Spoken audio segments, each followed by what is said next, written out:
Una vez más invocamos tu santo nombre en esta hora de la mañana y con humildad de corazón venimos ante ti para darte gracias, bendecir tu nombre y pedirte, Señor, que abra nuestro entendimiento y nos permita recibir tu palabra con mansedumbre y permitas que nuestro corazón sea terreno fértil donde la semilla de tu palabra caiga, crezca y produzca fruto para honra de tu nombre. Pon tus palabras en mi boca, Señor, y permíteme enseñar lo que es justo y recto a tu pueblo. No mires mis pecados, Padre amado. Tu Hijo pagó por ellos. Ayúdame en mi debilidad y concédeme, Padre Santo, llegar al corazón de mis hermanos con la luz de tu verdad. Gracias, mi Señor, por salvar al pecador, por edificar al creyente y por permitirnos unidad y compromiso contigo a través de la enseñanza de tu palabra. Te lo pedimos en el nombre de tu Hijo Jesús. Amén. Bien, hermanos, abran sus Biblias en San Juan, capítulo 3. Continuando con nuestro estudio consecutivo del Evangelio de Juan, estamos considerando el capítulo 3. Entonces, nos corresponde meditar hoy en los versículos 31 al 36 de Juan 3. Juan 3, 31 al 36. Les invito a leer esta porción de las Sagradas Escrituras. Juan 3, del 31 al 36. Dice la palabra de Dios: el que de arriba viene es sobre todos. El que es de la tierra es terrenal y cosas terrenales habla. El que viene del cielo es sobre todos. Y lo que vio y oyó, esto testifica, y nadie recibe su testimonio. El que recibe su testimonio atestigua que Dios es veraz, porque el que Dios envió, las palabras de Dios habla, pues Dios no da el Espíritu por medida. El Padre ama al Hijo y todas las cosas ha entregado en su mano. El que cree en el Hijo tiene vida eterna, pero el que rehúsa creer en el Hijo no verá la vida, sino que la ira de Dios está sobre él. Amén. Este será el pasaje en el cual vamos a meditar esta mañana. Es un glorioso y maravilloso pasaje. Y la enseñanza para el día de hoy lleva por título La superioridad de Cristo. La superioridad de Cristo. En este pasaje que nos corresponde estudiar el día de hoy, Juan el Bautista continúa explicando a sus celosos discípulos por qué razón era necesario que Él menguara y que Cristo creciera. Y para esto lo hace hablándoles de la superioridad de Cristo. Era necesario que Él menguara y que Cristo creciera porque Cristo es superior a Él. Y de eso vamos a hablar en este día, mis amados hermanos. Versículo 31, pongan sus ojos en el verso 31 de nuestro pasaje. Dice así: el que de arriba viene es sobre todos.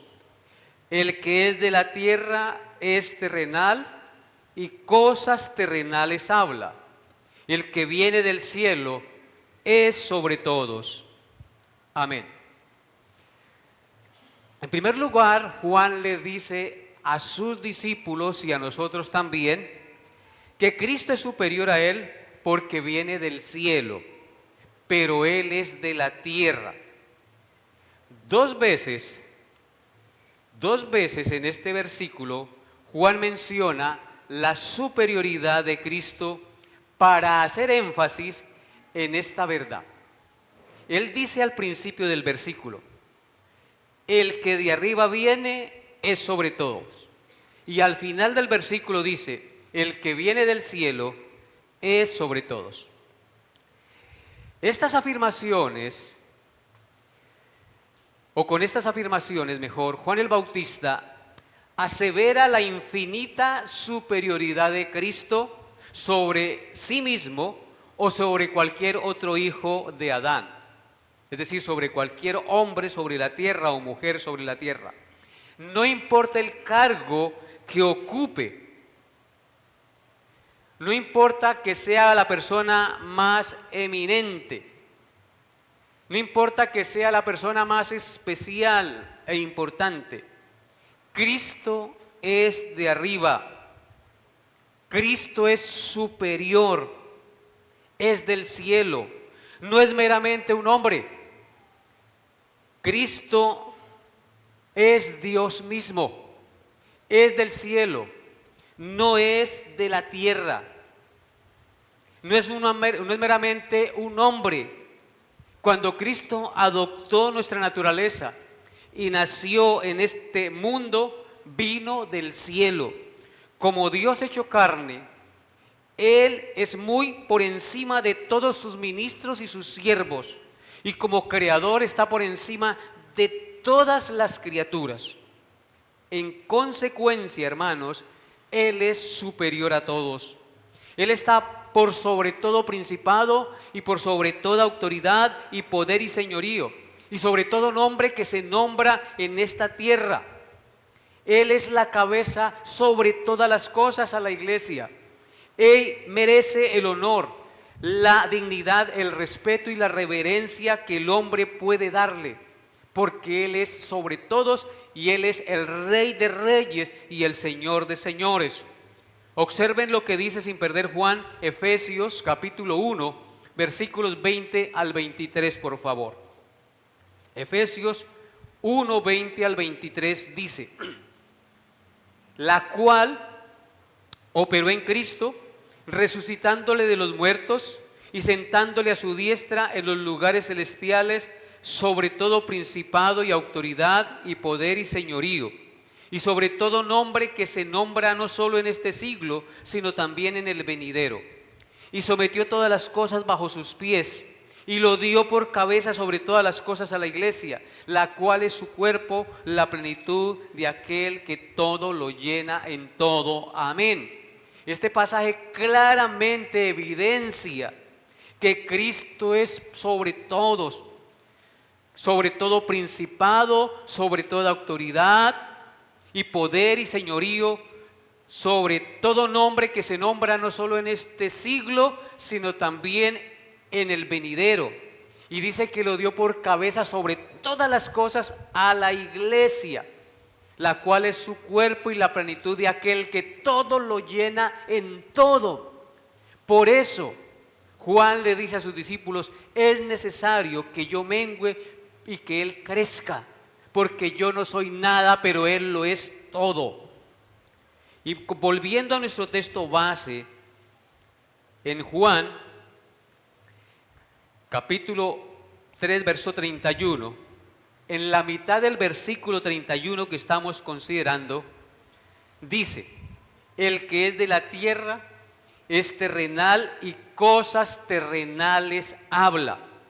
En esta declaración, Juan el Bautista expresa su condición humana y temporal para mostrar su inferioridad y la de cualquier hombre en comparación a la superioridad de Cristo.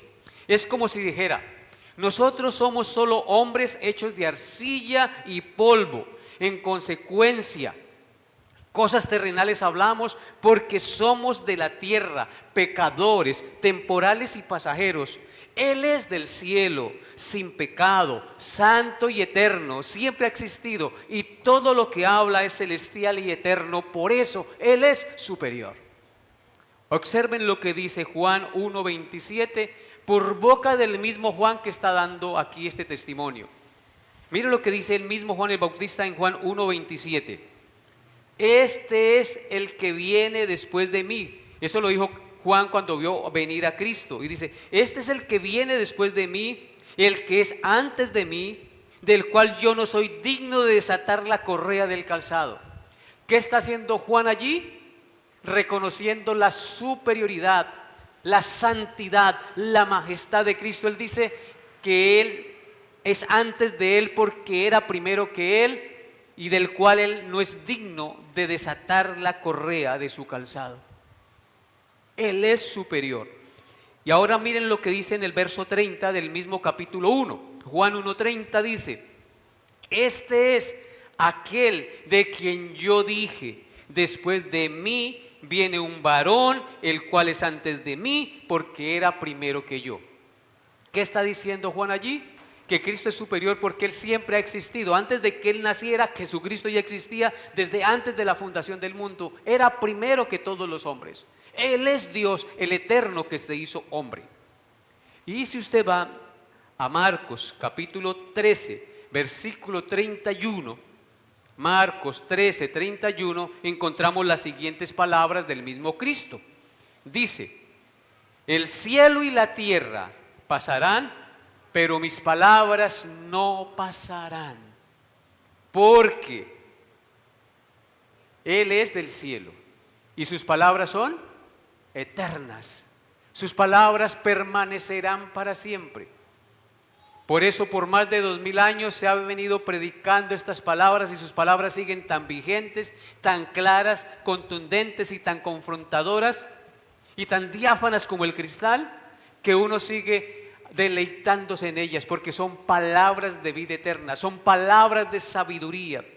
El cielo y la tierra pasarán, todo esto que nosotros vemos pasará un día, pero las palabras de Cristo permanecerán para siempre porque son eternas, porque Él es eterno, Él es el eterno Hijo de Dios.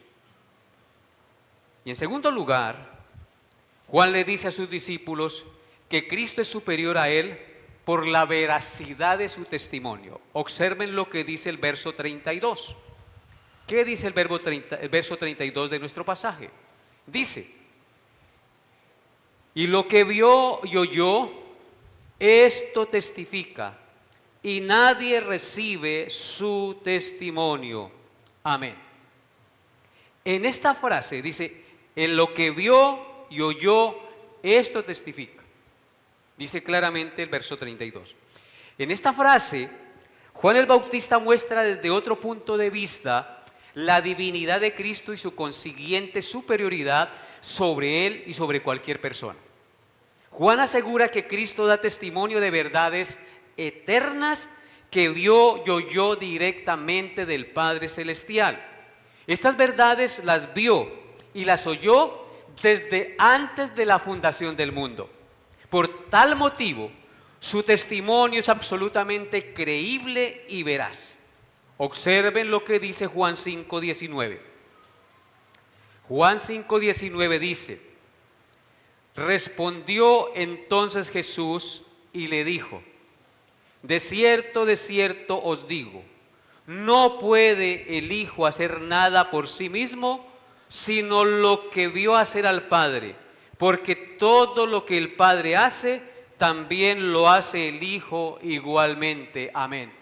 Vemos aquí que el Hijo y el Padre son uno en unidad y en perfección. Dice claramente: de cierto os digo, es decir, es verdad lo que les voy a decir. No puede el Hijo, refiriéndose a Él mismo, hacer nada por sí mismo, sino lo que ve hacer al Padre, porque todo lo que el Padre hace, también lo hace el Hijo igualmente. Así que Cristo es superior a nosotros o a cualquier ser humano, por importante que sea, por la veracidad de su testimonio, porque su testimonio es traído directamente del Padre. Lo que el Padre le dio, nos lo transmitió a nosotros fielmente. Ahora observen Juan 8:26. Juan 8:26 dice: muchas cosas tengo que decir y juzgar de vosotros, pero el que me envió es verdadero, y yo lo que he oído de Él, esto hablo al mundo. Lo que he oído de Él, dice Cristo, esto hablo al mundo. Su testimonio, esta palabra que usted y yo tenemos aquí, es veraz, es fiel, porque proviene directamente de Dios a través de su Hijo Jesucristo. Ahora observen lo que dice Juan 12:49. Juan 12:49 dice: porque yo no he hablado por mi propia cuenta. El Padre que me envió, Él me dio mandamiento de lo que he de decir y de lo que he de hablar. Cristo no habló sus propias palabras, habló las palabras ¿de quién?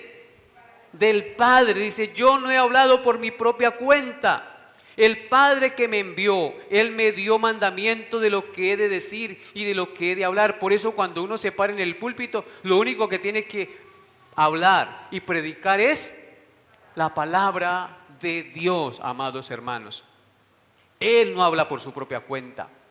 Todo lo que recibimos de Él, Él lo recibió del Padre. Y en Juan 18:37 dice, Juan 18:37, le dijo entonces Pilato, ¿luego eres tú rey? Respondió Jesús, tú dices que yo soy rey. Yo para esto he nacido y para esto he venido al mundo, para dar testimonio a la verdad. Todo aquel que es de la verdad, oye mi voz. Amén. ¿A qué vino Cristo? A dar testimonio de la verdad o a la verdad. Y todo aquel que oye la verdad de Cristo, oye su voz, porque es de la verdad. Pregunto, ¿ustedes son de la verdad? Dios quiera que así sea. Porque si usted de la verdad oye las palabras de Cristo y cree en las palabras de Cristo, porque son palabras confiables, no son las palabras de un cantante, no son las palabras de un futbolista, no son las palabras de una celebridad, son las palabras de Cristo, el Hijo de Dios, el cual es veraz y no miente. Y la última parte del verso 32 dice, y nadie recibe su testimonio. Lo más triste es esto, hermanos, que a pesar de que las palabras de Cristo son verdad innegable, sabias y santas, dice, nadie recibe su testimonio. Esta afirmación, nadie recibe su testimonio, no debe interpretarse como ninguna persona en absoluto, como si nadie en absoluto recibiera el testimonio de Cristo, porque muchos lo recibieron. Sino más bien debe entenderse que a pesar de que su testimonio era directamente traído del Padre, muchos no lo recibieron, ni quisieron creer en Él, ni la mayoría de su propio pueblo. Aún su misma familia al principio, ¿qué fue lo que hizo? Despreciarlo y poner en duda. Él mismo dijo, nadie es profeta en su propia tierra y aún entre los de su propia casa. No lo recibieron. A los suyos vino y los suyos no lo recibieron. Entonces, a pesar de que su testimonio es veraz, creíble y podemos confiar ciegamente y plenamente en sus palabras, nadie, es decir, muchos, no reciben su testimonio.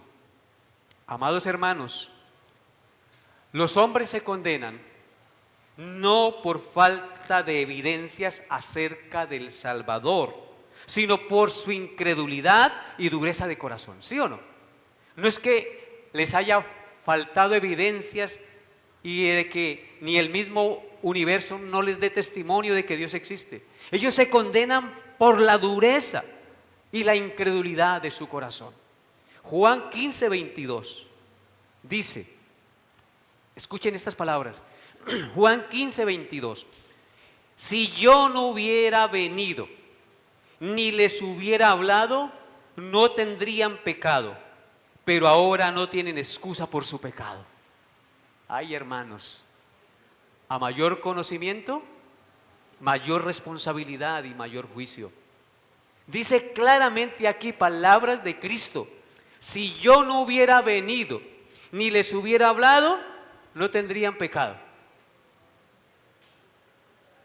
Pero ahora no tienen excusa por su pecado, porque Él sí vino y nos habló y nos mostró y nos dejó testimonio y se sigue dando su testimonio y predicando su testimonio. Ahora, muchos no reciben su testimonio. a pesar de que su testimonio es veraz. Y eso es muy triste y lamentable. Eso solamente nos habla de la dureza y la incredulidad del corazón humano. Pasamos ahora al versículo 33 de nuestro pasaje. Dice la palabra de Dios: el que recibe su testimonio, este atestigua que Dios es veraz.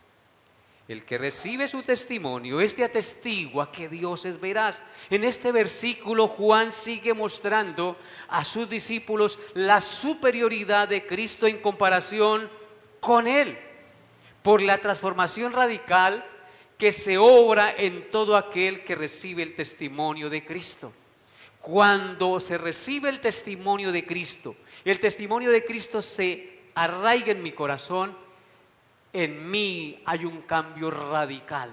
Le doy la espalda al pecado y comienzo a caminar en pos de Cristo. Por eso el texto dice: el que recibe su testimonio, este atestigua que Dios es veraz. ¿Por qué atestigua que Dios es veraz? Porque experimenta un cambio real y verdadero en su vida. Puede dar testimonio de crédito de que Dios ha cambiado su vida.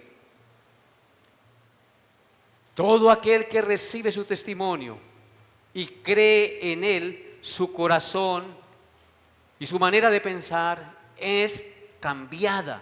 En consecuencia, atestigua o certifica, también podría traducirse, atestigua o certifica que Dios es veraz.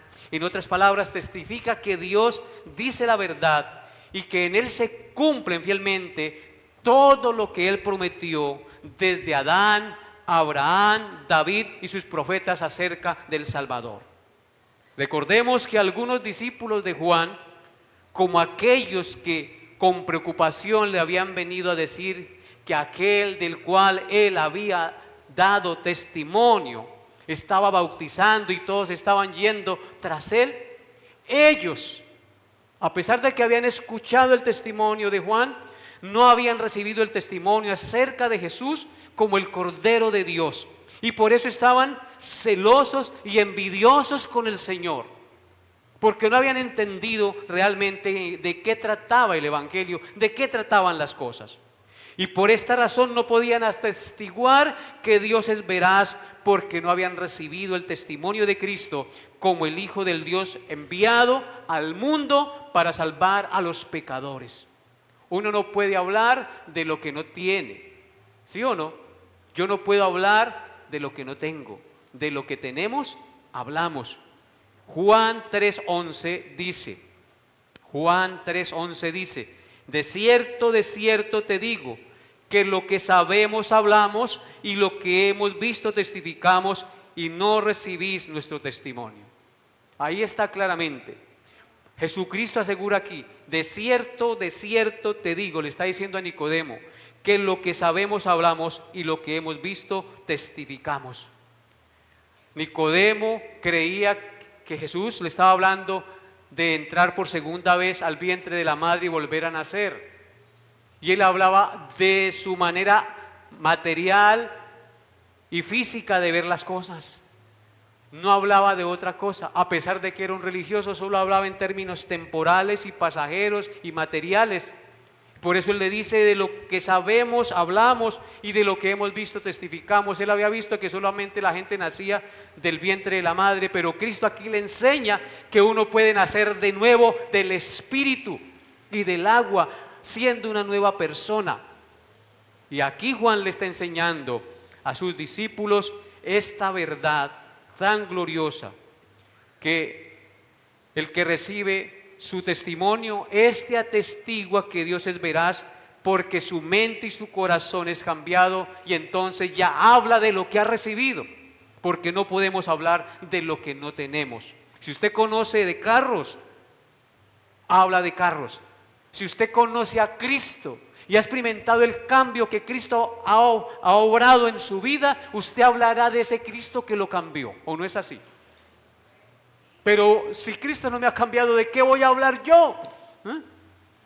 ¿De qué voy a testificar?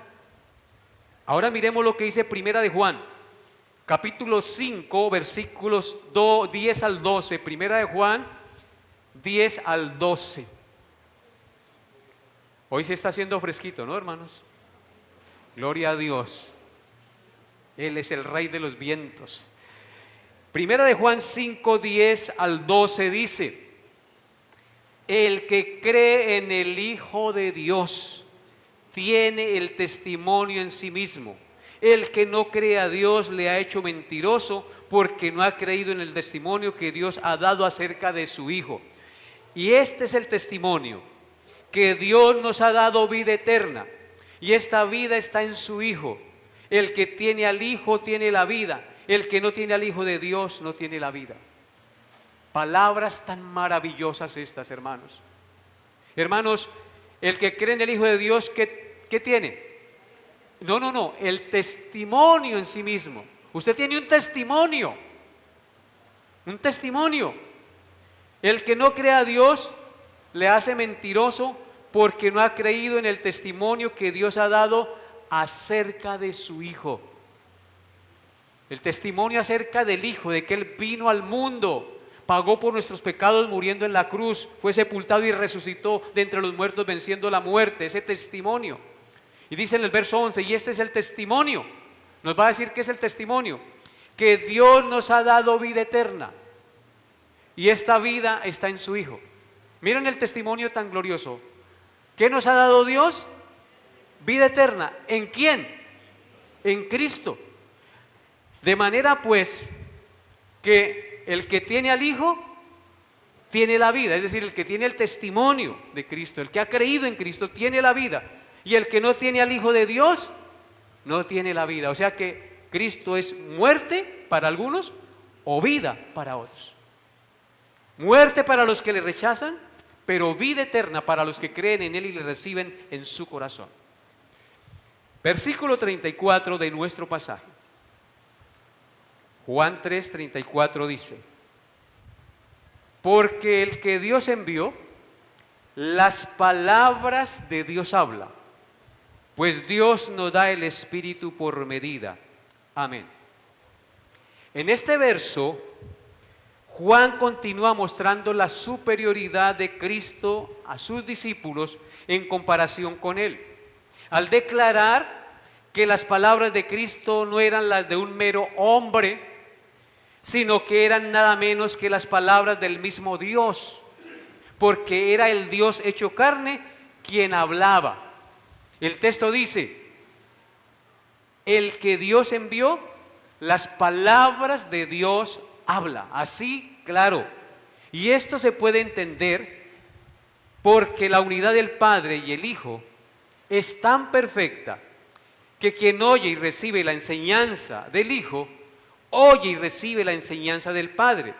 Y quien honra al Hijo, honra también al Padre, porque el Padre y el Hijo son uno.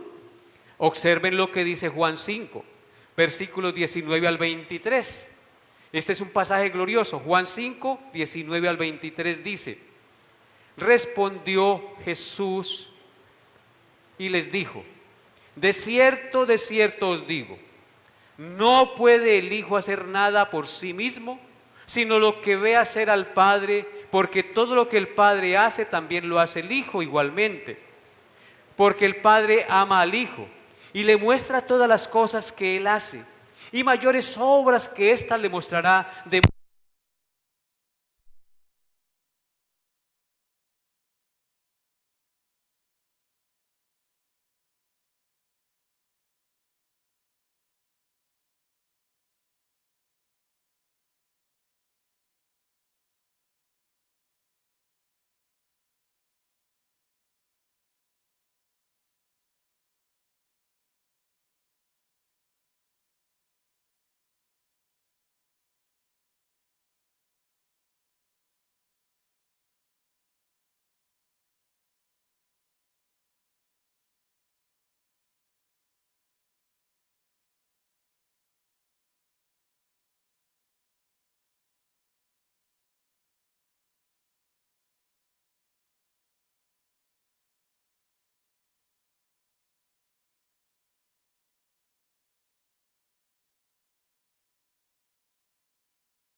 Dios no da el Espíritu por medida.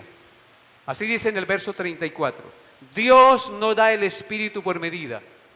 Esto es otra manera en que Juan muestra la superioridad de Cristo en comparación con Él. Porque esta expresión, Dios no da el Espíritu por medida, quiere decir que Dios no da el Espíritu parcialmente o escasamente o ilimitadamente al Hijo, como pasa con los hombres. El Hijo en su naturaleza humana, que es sin pecado, en comparación con Juan el Bautista, que nació de una mujer de Adán, descendiente de Adán, o con cualquier otro profeta o apóstol, ha recibido de manera ilimitada, infinita y plena la plenitud del Espíritu Santo. Los dones, las virtudes del Espíritu Santo están presentes en su naturaleza humana de manera plena y en perfección, como en ningún otro hombre. En él reposan las 7 virtudes del Espíritu Santo que lo identifican como el Mesías prometido. Observen lo que dice Isaías 11, versículos 1 al 2. Las 7 virtudes del Espíritu Santo que lo identifican como el Mesías, que solo están en él y no están en ningún otro hombre. Dice así Isaías 11 del 1 al 2. Dice: saldrá una vara del tronco de Isaí, y un vástago retoñará de sus raíces, y reposará sobre él el espíritu de Jehová, espíritu de sabiduría y de inteligencia, espíritu de consejo y de poder, espíritu de conocimiento y de amor de Jehová. Si usted analiza el texto que hemos leído, hay 7 virtudes.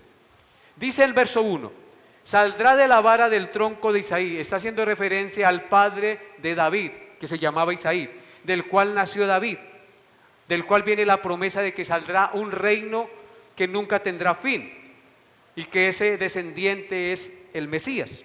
Dice: saldrá una vara del tronco de Isaí y un vástago retoñará de sus raíces, haciendo alusión a su descendencia, a la descendencia de Cristo.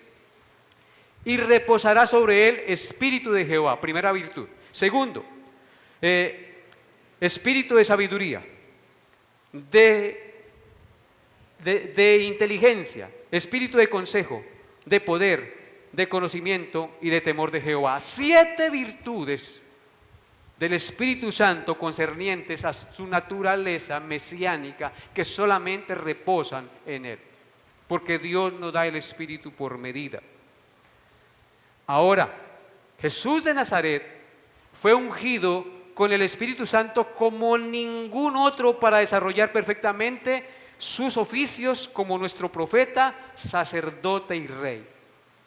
Al observar Juan 1, 33 al 34, Juan 1, 33 al 34, leemos lo siguiente: y yo no le conocía, pero el que me envió a bautizar con agua, aquel me dijo: sobre quien veas descender el Espíritu y que permanece sobre él, ese es el que bautiza con el Espíritu Santo. Y dice Juan: y yo le vi y he dado testimonio de que este es el Hijo de Dios. El Hijo de Dios, Jesucristo, con el Espíritu Santo, como testimonio de que sobre él reposa la plenitud del Espíritu Santo de Dios, y por eso él es el único que puede bautizar con el Espíritu Santo, es decir, hacer nacer de nuevo una persona y darle vida espiritual para que se aparte de su pecado. Por eso él es superior a todos. Hechos capítulo 10, 37 al 38 dice: vosotros sabéis lo que se divulgó por toda Judea, comenzando desde Galilea, después del bautismo que predicó Juan, cómo Dios ungió con el Espíritu Santo y con poder a Jesús de Nazaret, y cómo éste anduvo haciendo bienes y sanando a todos los oprimidos por el diablo, porque Dios estaba con él. Amados hermanos, de la única forma que Dios puede estar con nosotros es cuando tenemos el Espíritu Santo morando en nosotros. Y de la única manera que el Espíritu Santo puede morar en nosotros es cuando nos arrepentimos de nuestros pecados y ponemos en Cristo nuestra confianza como nuestro Señor y Salvador. Cuando Dios viene y por su gracia nos da vida e implanta el Espíritu Santo en nosotros y nos hace templos de su Espíritu. Aquí dice que Dios ungió con el Espíritu Santo y con poder a Jesús de Nazaret, y ungido por el Espíritu Santo y con poder, estuvo haciendo bienes y sanando a todos los oprimidos por el diablo, porque Dios estaba con él. Así que si nosotros queremos impactar a alguien con el poder de la palabra de Dios, tenemos que tener el Espíritu Santo. Un muerto no puede transmitir vida a otro muerto. Tenemos que tener vida espiritual para predicar la palabra y transmitirla, impactar a los demás cuando se predique. Lucas capítulo 4, versículos 16 al 18. Lucas capítulo 4, 16 al 18 dice: vino a Nazaret, donde se había criado, y en el día de reposo entró en la sinagoga conforme a su costumbre, y se levantó a leer. Y se le dio el libro del profeta Isaías, y habiendo abierto el libro, halló el lugar donde estaba escrito: el Espíritu del Señor está sobre mí, por cuanto me ha ungido para dar buenas nuevas a los pobres, me ha enviado a sanar a los quebrantados de corazón, a pregonar libertad a los cautivos, y vista a los ciegos, a poner en libertad a los oprimidos. Fíjense que Cristo mismo está testificando. Y cuando se le pasa el rollo del profeta Isaías para que lo lea en la sinagoga, dice, hoy se ha cumplido esta palabra en mí. Cuando la lee, dice: el Espíritu del Señor está sobre mí, por cuanto me ha ungido para dar buenas nuevas a los pobres. Me envió a sanar a los quebrantados de corazón, a pregonar libertad a los cautivos y vista a los ciegos, y poner en libertad a los oprimidos. ¿Qué es lo que hace Cristo con su evangelio?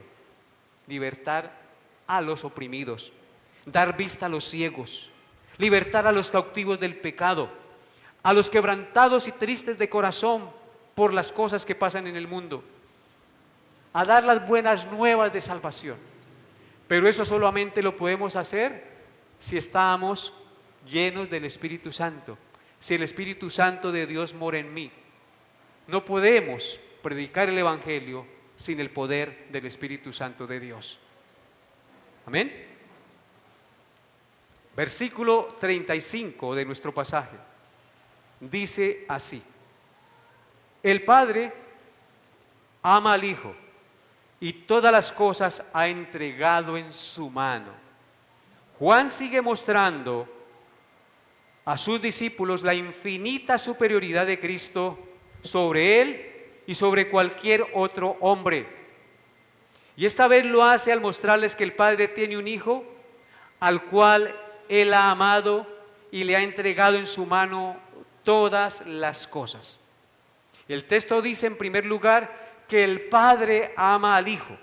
Esto quiere decir que su amor por el Hijo es un amor eterno, porque el Hijo es eterno y siempre ha existido con el Padre. Él ha amado a su Hijo por la eternidad, porque el Hijo es eterno y el Padre es eterno. En segundo lugar, el texto dice que el Padre ha entregado al Hijo en su mano todas las cosas.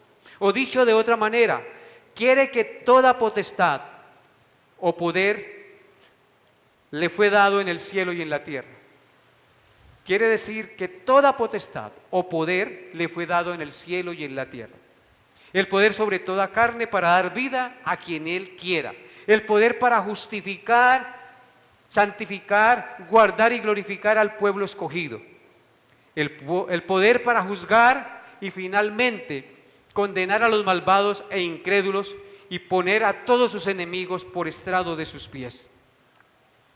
En el último lugar, poner y establecer un reino eterno de justicia y de perfección en los cielos nuevos y en la tierra nueva, donde mora la justicia que Dios ha prometido a los que le aman. Todo ese poder ha entregado el Padre en las manos de su Hijo. Por eso miren lo que dice Daniel, capítulo 7, verso 14.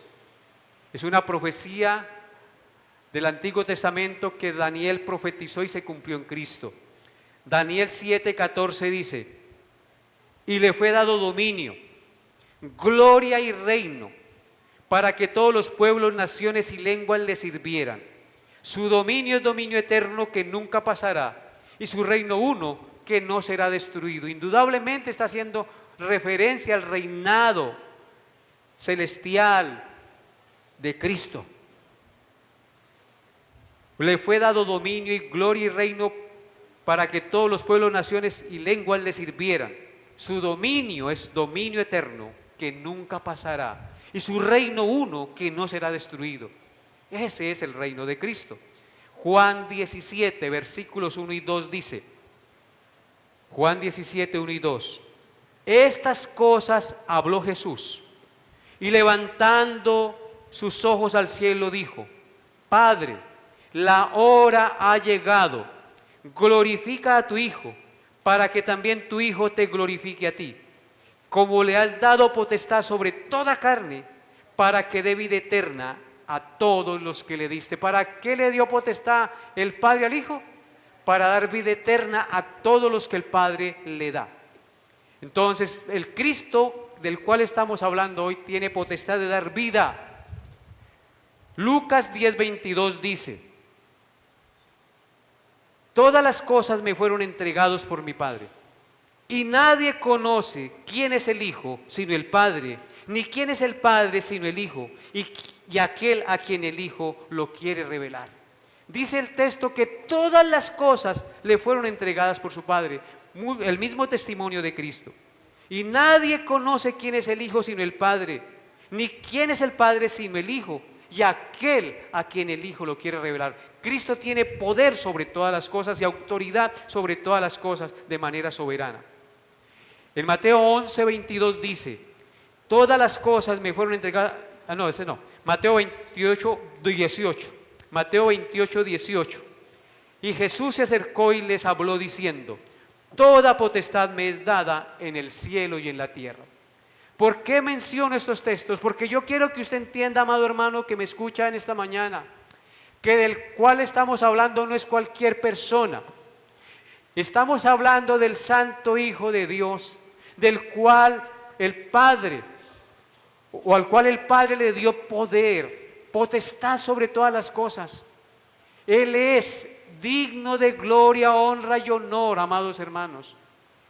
Por eso debemos tener santa reverencia cuando hablamos de Cristo. Y cuando nos ponemos el rótulo de cristianos, tenemos que andar con santidad y santo temor, porque estamos representando a aquel que está por sobre todas las cosas.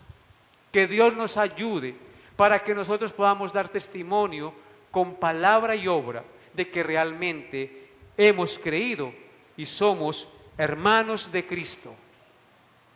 Así que, hermanos, sin perder el hilo de la enseñanza, con estas palabras, es como si Juan dijera a sus discípulos: con todo lo que les he dicho de la superioridad de Cristo, en lugar de estar celosos de que la gente lo siga, ustedes deberían hacer lo mismo, regocijarse, creer en Él y servirle con temor y reverencia. Porque el que cree en el Hijo tiene vida eterna, pero el que rehúsa creer en el Hijo no verá la vida, sino que la ira de Dios está sobre él.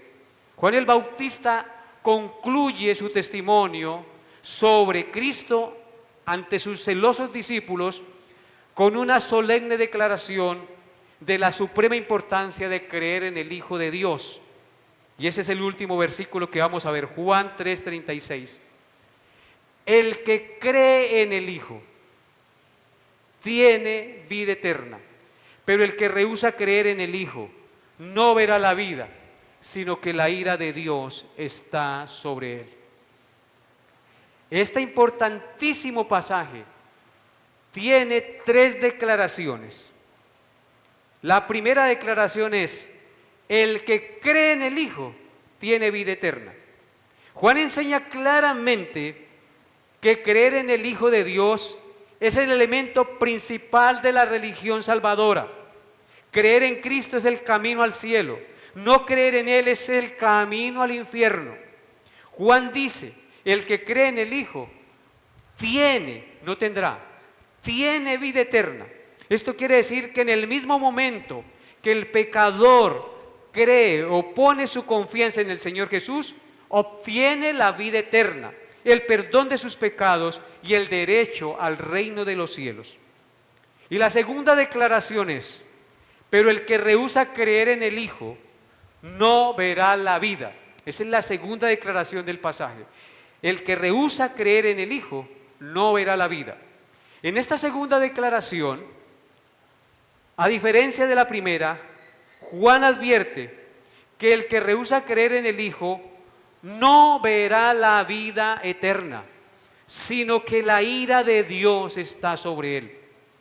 La palabra rehusar, en el original griego, de donde se escribió el Nuevo Testamento, significa descreer voluntariamente y perseverantemente. Eso significa la palabra rehusar, descreer voluntariamente y perseverantemente. Descreer significa no creer y negar el crédito debido a alguien. Teniendo en cuenta este significado, el que rehúsa creer en el Hijo es alguien que voluntariamente y perseverantemente decide no creer, rebelarse, ni darle el crédito de Salvador y Señor al Santo Hijo de Dios después de haber escuchado su verdad. Así que piénselo hoy, usted que está escuchando estas cosas. Si usted ha escuchado estas palabras de Cristo y usted decide no creer en ellas y decir eso es puro cuento, la letra puede con todo, tenga mucho cuidado, porque está rechazando la vida, y no cualquier vida, la vida eterna. Se está poniendo derechito al infierno, porque el que cree en el Hijo tiene vida eterna, pero el que rehúsa creer en el Hijo no tendrá la vida. Esa es la verdad. Es rebelarse contra el Santo Hijo de Dios. Es no darle crédito a Él como Señor y Salvador. Por hacer esto, no verá la vida, sino que la ira de Dios estará sobre él. Esa es la tercera parte o declaración del pasaje. Sino que la ira de Dios está sobre él. Esa es la tercera declaración. El significado de esta tremenda declaración, la ira de Dios está sobre él, es que mientras un hombre, escúchenlo bien, mientras un hombre no sea creyente en Cristo y rehúse voluntariamente y perseverantemente confiar en Él como su Señor y Salvador, la ira justa de Dios está sobre él y estará bajo maldición o la sentencia de la ley de Dios que lo condena. Noten nuevamente el texto. El que cree en el Hijo tiene vida eterna, pero el que rehúsa creer en el Hijo no verá la vida, sino que la ira de Dios está sobre él. En otras palabras, Juan, inspirado por el Espíritu Santo, les dice a sus discípulos y a nosotros también, que la vida o la muerte, el infierno o el cielo, la salvación o la condenación, todo depende de creer en el Hijo de Dios, del cual Él había dado testimonio al otro lado del río Jordán, diciendo: he aquí el Cordero de Dios que quita el pecado del mundo. Todos nacemos por naturaleza en pecado y somos hijos de ira. Estamos destituidos de la gloria de Dios y nuestros pecados permanecen sobre nosotros sin perdonar hasta el día en que creemos en el Hijo de Dios y somos hechos hijos de Dios. Porque cuando creemos en Jesucristo como el Hijo de Dios, somos hechos hijos de Dios por su bendita gracia y por su bendita misericordia. Pero aquí se nos habla claramente también de la ira de Dios. Es claro que Dios odia el pecado y que hay un infierno y una justa condenación para todo aquel que rechace la verdad de lo que Dios ha revelado. Este verso que hemos considerado condena la idea que sostienen algunos de que bajo el Evangelio no hay ira de Dios y que Él es únicamente amor y misericordia, porque así piensan algunos. Pero si bien es cierto que Dios es amor y misericordia y así lo enseña la Biblia, también es cierto que la Biblia enseña que Dios es santo y justo. El texto dice o nos habla claramente de la ira de Dios contra el pecador. Es claro que Dios odia el pecado y condena al infierno al pecador no arrepentido, que desecha el único medio que Él ha establecido para ser libres de la culpa y la maldición del pecado. El que rehúsa creer en el Hijo, dice el texto, no verá la vida, sino que la ira de Dios está sobre él. La ira de Dios no es un castigo arbitrario, amados hermanos, sino la justa consecuencia de rechazar a aquel que ofrece perdón y reconciliación con Dios. Y decir, a mí me importa un pepino lo que tú hiciste por mí en la cruz. En segundo lugar, este pasaje condena la idea moderna de que por medio de su muerte Cristo justificó a toda la humanidad y que todos los hombres y las mujeres en realidad están justificados aunque no lo sepan y que al final todos se salvarán. Eso se llama universalismo. La idea suena muy atractiva, pero se opone frontalmente al texto sagrado que tenemos ante nosotros.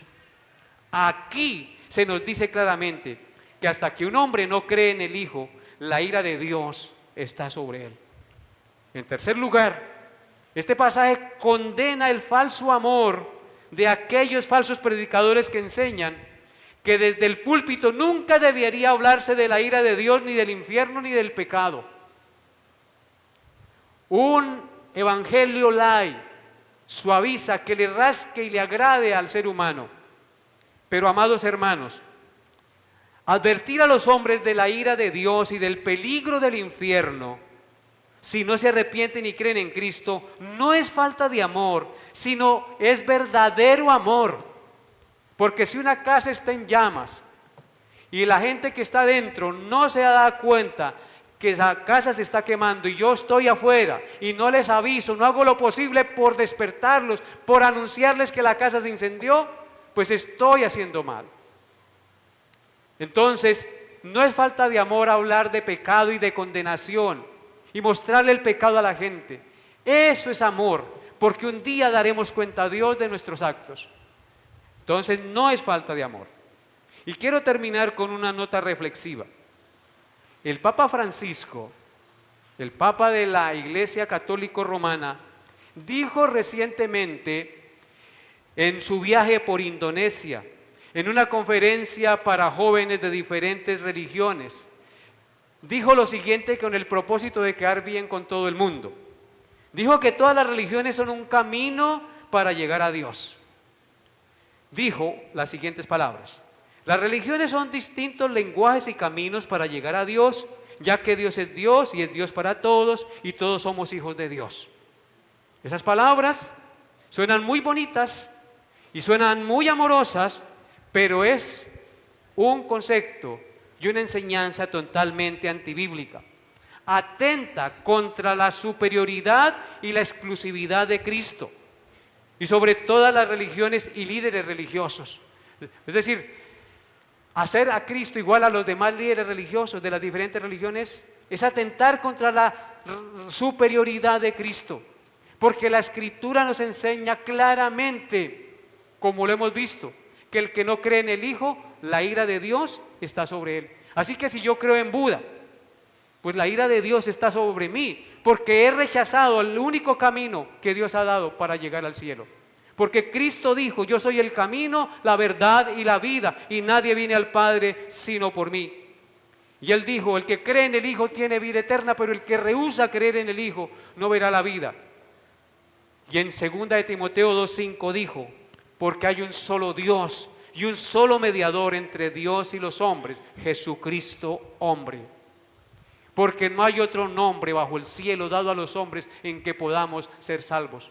Así que ni la religión de Buda, ni la musulmana, ni cualquier otra religión que deseche a Cristo puede conducirnos al cielo, porque solamente hay un medio para llegar al cielo, y ese es Jesucristo, el Santo Hijo de Dios, amados hermanos. No todos somos hijos de Dios. Toda la humanidad es creación de Dios, pero solo son hijos de Dios aquellos que creen en Cristo. Juan dijo: mas a todos los que le recibieron, a los que creen en su nombre, les dio potestad de ser hechos hijos de Dios. Solamente los que creen en Cristo como su Señor y Salvador vienen a ser hijos de Dios. Los otros están bajo la ira de Dios y bajo la condenación porque han rechazado a su Hijo. Así que, amados hermanos, en el pasaje de hoy podemos ver la urgencia de la salvación. La vida es un regalo, pero es también un tiempo limitado para tomar el regalo de la salvación en Cristo. Nosotros vivimos, pero no sabemos cuánto tiempo vamos a vivir sobre esta tierra. Y mientras estemos vivos, hay oportunidad de venir a los pies de Cristo y rendir nuestra vida a Él en arrepentimiento y fe, confesando nuestros pecados y reconociendo que solo por Él hay salvación. Mientras tú estés vivo, tienes esa oportunidad. Y hoy estás aquí y Dios te está hablando y te está diciendo: ven a mí y serás salvo. Cree en mí y la ira de Dios ya no estará sobre ti. Porque si rehusas creer en mí, la ira de Dios está sobre ti y te condenarás. La muerte es una certeza para todos, amados hermanos. Y el juicio final es una realidad. Este versículo 36 del final de nuestro pasaje nos insta a no postergar nuestra decisión de seguir a Cristo, porque el que cree en el Hijo tiene vida eterna, pero el que rehúsa creer en el Hijo no verá la vida, sino que la ira de Dios está sobre él. Colóquense de pie, hermanos, y oremos al Señor. Padre, te doy gracias por tu santa palabra. Gracias por traernos en este día y confrontarnos con ella y hacer que nuestra mente y nuestro corazón volteen los ojos a Cristo, al superior a todos, al que es santo, único y perfecto, al cual el Padre dio todas las cosas en su mano, al Rey de reyes y Señor de señores. Hoy en tu misericordia has hecho que nuestros ojos se posen en Cristo, que nuestros oídos escuchen de la superioridad de Cristo. Así que, Padre, ayúdanos a entender quién es tu Hijo, a rendirnos a Él, a confiar en Él, a descansar en su sacrificio perfecto y a poder tenerle como nuestro Señor y Salvador. Perdona nuestros pecados, Señor, y danos la gracia de aferrarnos a la cruz, a ese que abrió sus manos allí en el Calvario para pagar la deuda de nuestros pecados, morir y resucitar para vencer la muerte y darnos con Él el triunfo sobre el pecado y sobre la muerte. No hay otro nombre en este mundo que haya podido hacer esta obra que Cristo hizo. Solo Jesús, el Santo Hijo de Dios, venció la muerte, venció el pecado y a Satanás. Por eso Él es el único camino al Dios, el Padre, del cual provienen todas las cosas. Te alabo y te bendigo y coloco este día en tus manos y el resto de la semana. Guárdanos, Señor, te lo pido en el nombre de Jesús. Amén y amén.